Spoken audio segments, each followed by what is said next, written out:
Merci Balandia. Émission au Messana Kolanda Mingi, na chaîne préférée Bopona, au Sabona. Au Pénan Bassabonné, te s'abonner parce que les chaîne Moko, ils ont coupé sa biso. Information Moko, il y a bien, émission Moko, il y a bien au Bananza, mais nous, vous allez édifier partout dans le monde. Il y a un maison coupé Sabino, émission Moko édifiant, au Bananza, mais partout dans le monde, vous allez béni, Nakati la chaîne Oyo. Nous voici encore une fois.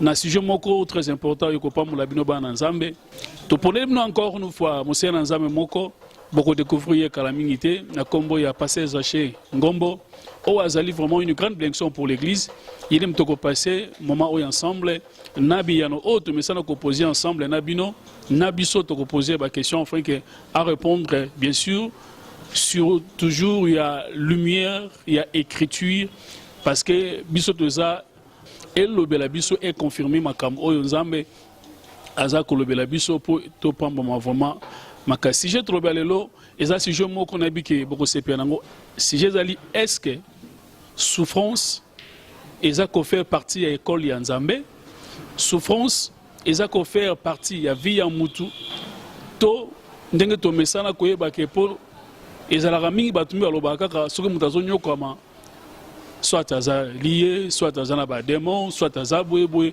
Est-ce que na ba question la nyoso se pose la souffrance ça fait partie aussi na moko ya école ya nzambe est-ce que la souffrance ça fait partie aussi na vie ya mutu normal to souffrance ezaka ka ba démon. Voilà question oyo si j'ai auto travailler to sur l'ensemble na musa na nzambe a éclairci biso par rapport à la lumière de l'écriture en fait que ba na nzambe base la copa maman. Bonjour, monsieur Nzambe. Bonjour, papa Freddy Kimona. Merci, papa. Merci beaucoup. Nabande ko balandi bozolanda biso vraiment Nzambe apamola bino bisika nyos bokoyi kozananga obozali kolanda biso vraiment Nzambe apamola bino na kosenga na biso toujours toyebaka toujours ko consulter ou izali chaîne abiso pour de temps en temps to banda koleka to banda komemela bino ba nouvelle ya kitoko kolandisama maloba na nzambe po ete bande ko ebele bazonyo comme lelo à cause ya manque ya connaissance ya parole et ndezo sala ke bato ebele ba souffrir na la ndenge papa alobi na introduction a lobi to repartager sujet moko ezali important sur la souffrance est-ce que souffrance ezali école ya nzambe topé souffrance ezali ko fait partie de la vie à mutu topé ba souffrance ebele batu bazomona ezakaka ba démon ezaka satana neto koyeba kolobelango en long et large na mwangonga otokozwa vraiment tokoyeba ko partager l'essentiel pour être bana nzambe ebele bayeba ko sosola profondeur ya maloba na nzambe kolandisa ma sujet oyo mkwalelo. Merci monsieur Nzambe bilobi mon peuple périt parce qu'il manque la connaissance vu que tellement confusion côté belé na mokil na biso par rapport aussi il y a ministère moko oyo sala mikolo succès na Kinshasa na monde et ça ministère il y a délivrance parce que la délivrance c'est important na vie à moi na Nzambe mais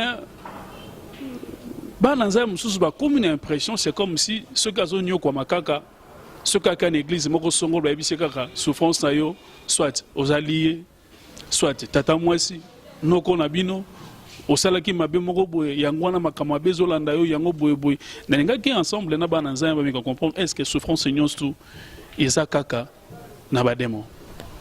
Merci papa Freddy na bande ezali sujet moko ezali vraiment très capital pe ezali sujet moko na minute toza nango lelo to wa aussi sangote na lingi na mekamo muke ko epengeli loko moko. L'essentiel, il y a bana nzambe tant besoin na l'église. Nous les serviteurs de Dieu, l'essentiel est ali Christ. Le lo mona mosala na mususu yé maté nezakaka délivrance. Pona yé maté mususu za la raté. Oh délivrance des liens, oh délivrance des nini, délivrance des tomates, délivrance des nini. To boité que Seigneur te a délivrance mais Yesu o azali l'essentiel, o azali kolo église, o azali kolo masolo, les concepteurs de l'église. Aloba eloko moko na Matthieu chapitre 28 verset 19 alobi enseignez-leur tout alobi enseignez-leur tout soro moni mosala nzambe azobatama kaka na liaza spécialisé po lelo tokomoka basana miso ngana za spécialiste kaka na délivrance papa tika kokosa bana nzambe tika kobatama ezali kolakisa incompétence ya moto na nzambe soko moi moto na nzambe akangami kaka ye message nezali ka délivrance soit message nezali ka sanctification aza incompétent ake kobatama kaka kuna parce que ayebi ke ba matière mususu akoyi ko aborder yango te basala nzambe pardon kato po maloba te ndenge lobi eza incompétence ya basala nzambe o ezaka spécialiste en délivrance et ainsi de suite la sanctification la nani bo mais abi le pe côté mo lobi ke mon mtazwa grâce donc selon capacité aux nzambe pesa likola mutu wana est-ce que ekoyi kozala pe différent to ekoyi kozala ndenge ozoloba il faut kaka musala nzambe aizala na diversité ya makambo wana sokati na ye to azape na appel moko particulier aux nzambe pesa ye o eza comme mission aux nzambe pesa pour à défendre ngo bisika so okende ezama beto il faut zakaka na totalité ya biloko na nyosto. Tant bazolobela don ezelero mususu ministère pe ezelero mususu enseignement pe ezelero mususu mais yesu alobaki enseignez leur tout ce que je vous ai alobi tout yesu alobi to enseigner batu tout donc spécialiste na domaine moko songo na kati église à cause à la tête comme ça baganga na za makasi na mbongo ngamba soki kota pe de fo bobenga ngai côté bosala boye bobenga ngai donc wana pe zola qui sa incompétence ya pasteur aza incompétent te toyebi ke grâce ezali particulière to boité mais tant bazolo balikambo ya enseignement il faut doter bana nzambe nyonso o ekomami na kati ya bible nyonso to longola te to bakisa te yeso lobaki enseigner leur tout et lo nga nazali ko insister mingi enseigner leur tout ce que je vous ai prescrit pasteur à cause de la cas spécialiste ya domaine moko songolo te pasteur il faut ater ya bana nzambe nyonso e komami na kati ya bible yango ba yebisaka biso même na ba école tokenda kotanga il ne faut jamais commencer le ministère avant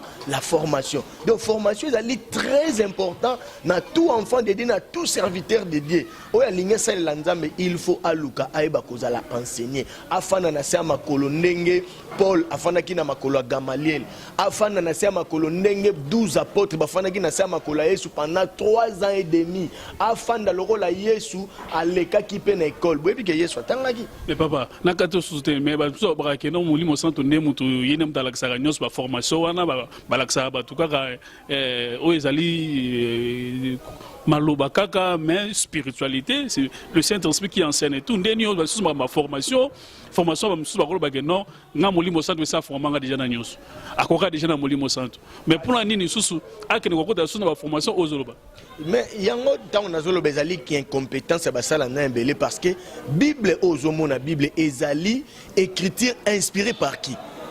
Inspirée par Dieu. Lorsque tant bazoloba ezali inspiré par Dieu, donc pour mutu ayeba ko soso la inspiration ya nambe faut balakisa ye. Il faut aye ko la batalisa Yesu. Alekaki na classe, Yesu atangaki. La preuve en est que Yesu asalaki nanu 6 ans na ndako ya papa na mama ne Joseph na Marie. O tozo benga mo ekiminga soki ozonga tapete na kozongela ngo.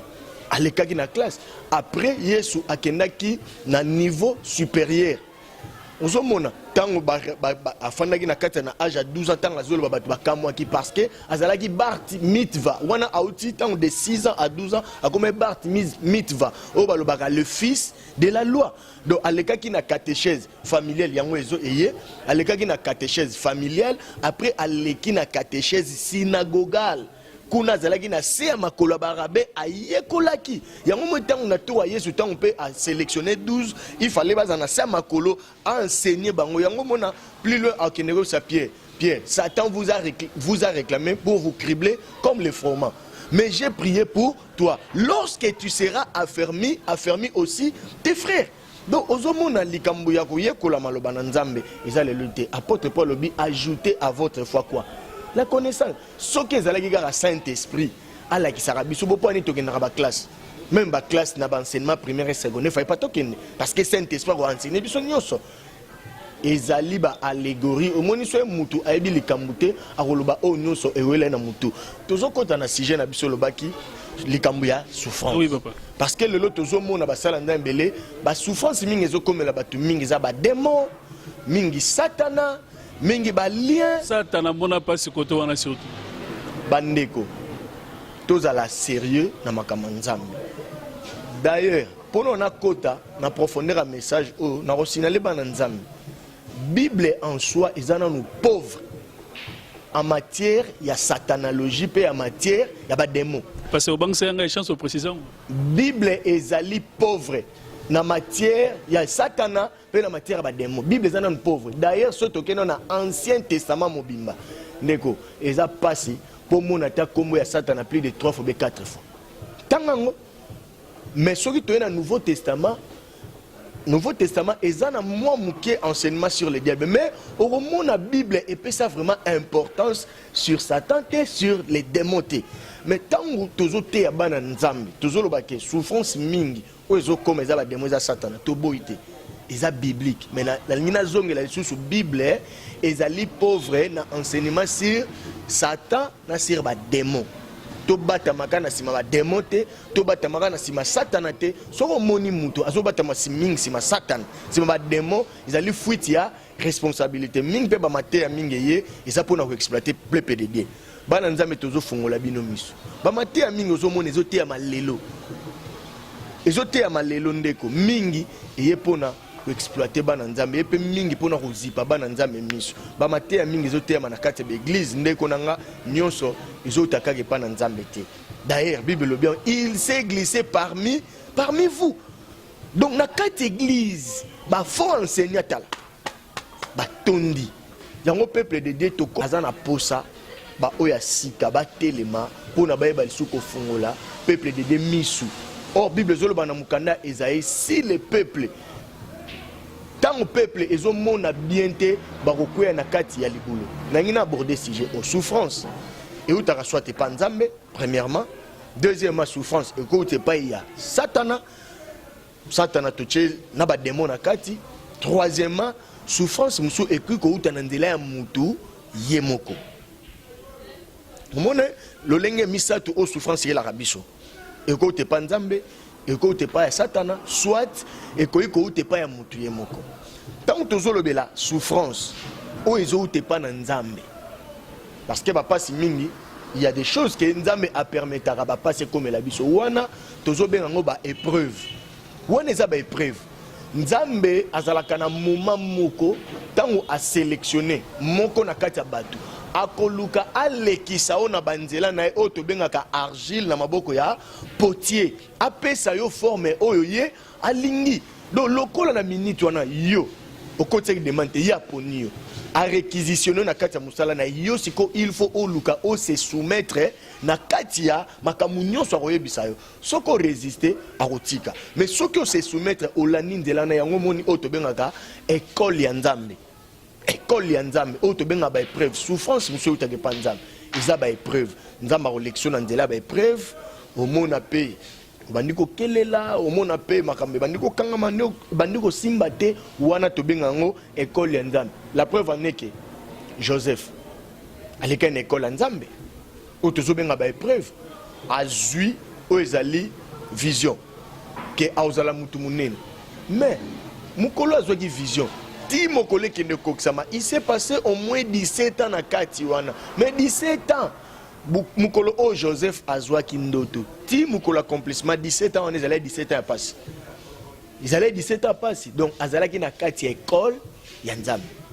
Pe okomona Joseph atikalaki constant na foi na vis-à-vis ya nzambe asedaki en aucun jour atikala pe kokoma ba livre ya ba lamentation te bokomona tangu moment ya école esilaki moment ya épreuve esilaki moment ya école nzambe to pe souffrance o ezali ba épreuve esilaki ayebaki ko accéder na kati ya primature. Mais vous allez comprendre que ezalaki école ya nzambe nzambe bande komema étape par étape pona promesse o nzambe apesaki ele kokokisama ezaba na nzambe belé esika bana nzambe belé tuza ko échouer yango esika bana nzambe belé tuza ko accéder na ba promesse nzambe te eza esika école ya nzambe école ya nzambe place bana nzambe belé baza ko échouer ndeko kozwa promesse nzambe okozwa elaka nzambe okozala nzambe apromettre makamebele mais il y aura des moments où nzambe ako permettre oleka na école na ye ayungula yo o tolobaka il faut lekisa ona monte to benga brisement fallait que ça on a moto, soit fallait que ça on a maï, soit fallait que ça on a moupepe, ameka kotamize yo atala soki okomi din. Et ça lokola mwana papa fait 2 ans na mwana ndako. Mwana na yo oyo azana inane. So pesi mwana na $10, est-ce que va resela? Va resela ngote. Mais so mwana a comme déjà na âge à 17 ans, 18 ans, 15 ans, so pesi $10 a va osani ko girango. Et ça lokola na nzambe. Tant nzamba pesi promesse. Isa kambala mote nzamba okokisa akoluka alekisa on a école pour à préparer yo au moment opportun tango ekokuka tango akopesa yo yango oko akobatela biloko mingi o tozwaka na facilité toyeba pe ko perdre yango na facilité tozwa exemple ya ba héritier belé to monaka au mona lokola a fournisaki ate fort moko te papa kufa tikeli bango ba immeuble ba jeep ba compte na banque lokola nyoko ma ina ngote ayeba passe na ngote tango ba otika nango esalaka ni au mona kaka eza volatiliser et silica parce que amonela ki yango passe te mais soka amonela ki yango passe alinga sana alinga ba ko batela yango yango monaka na moment ba épreuve nzamba zo préparer yo nzamba zo lamba yo oza lokola or eza brut. Il faut ole kanandela ya moto oza la purifier na moto si matango robela obimisi kona état moko pur en ce moment là ba dobi or ya kitoko yango musana zambe limbisanga papa na ndenge na zola na évolution na ndenge ozo ko globalement eza kitoko makasi bana ze bazo pamo mais le problème est que on dirait ba na nzambe to l'église na biso le lieu comme mingi kobeta cette ndongo bitu na trop sortes ya souffrance c'est pas ya nzambe souffrance ya outil pas na biso ya mutu ye moko za cause ya souffrance outil pas na satana mais nous avons l'impression c'est comme si il y a des souffrances moko oyo benyango école ya nzambe yango vraiment zalaka ba beta rango vraiment cet été ndenge zo ba ke musa mwana nzambe soka bengi mutu alexaria na nzela épreuve ya komekama mais tout le monde on dirait dans l'église mususu to l'église na biso ya Congo to l'église mususu zo mona partout dans le monde balingaka vraiment ko laksa ba na nzambe te que moi na nzambe peut faire les épreuves c'est comme si on dirait souffre wana nde vraiment église yeba kango te et yebi kaka délivrance ya passe na ezo utabwe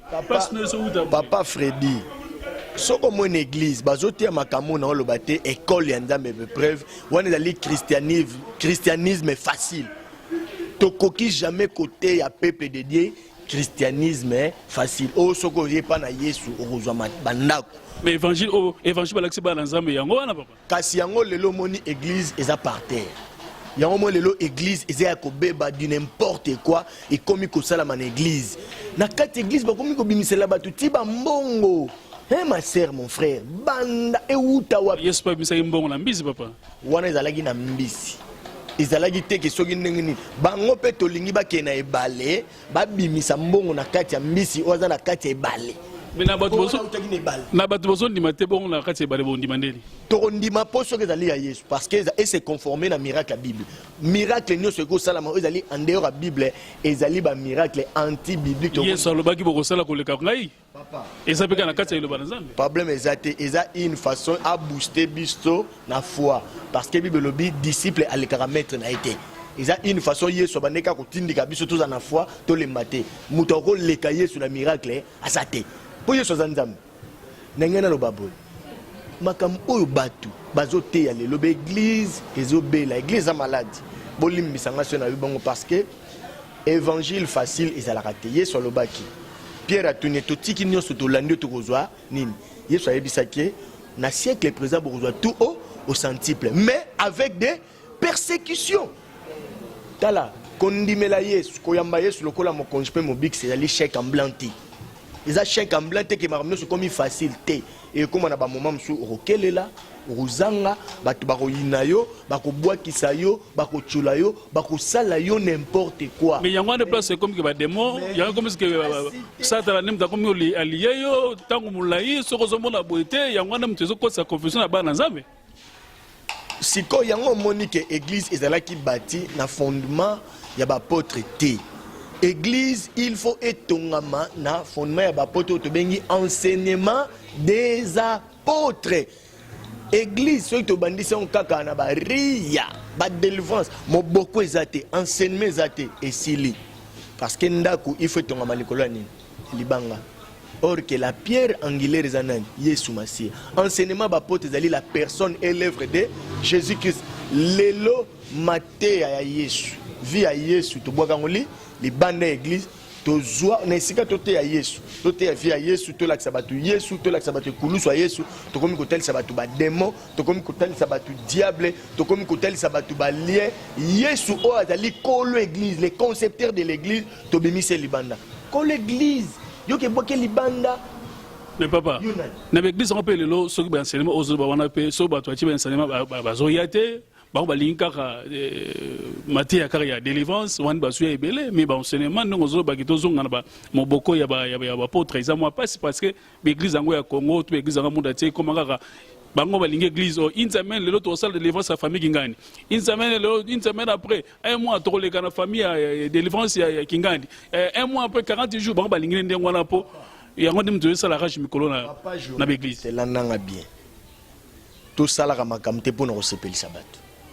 Parce qu'un jour, tu peux rendre compte na maître. Tu peux rendre quand l'église a zalaka papa, quand l'église a lionangate, à tête tu as ba veste ba cravate, à tête tu as sala nyonso meto keba et loko nous ala ranibandel pena suka. Souvenez-vous la parabole à talent à remettre au 5 au 2 au moko. Mais balobi longtemps après maître temps azongi, bibelobi a fait rendre bango compte à chacun selon ndenge capacité ebe kozwa talent ou azwaki 5 ou azwaki 2 ou azwaki moko ba muzwaki ta musupa azwaki talent ba o azwa talent lelo pe ya sa ba délivrance bazali yango baza ko exercer yango basuka kana délivrance te ba te ya nyonso pona rochiter tant tozolo ba épreuve ou ezote pa na nzambe souvenez-vous ya bana Israël na kati na bomu en Égypte ezala ki épreuve ou teke pa nzambe nzambe ye moko azolo ba même alobi na kwandircir motema ya pharaon pour atika bangote pona nini. Parce que Israël est le peuple moko teti nzamba yebaki bango bien. Il m'a permis que même banyo kwama pendant 4 siècles. Tant babimi, bomona même nanzela batombokeli Moïse a combien de fois. Moïse kuto ko musenga liwa. Or que tant nzamba bimi si bango zalaki nanzela mukuse ba ko katsa mamba komi.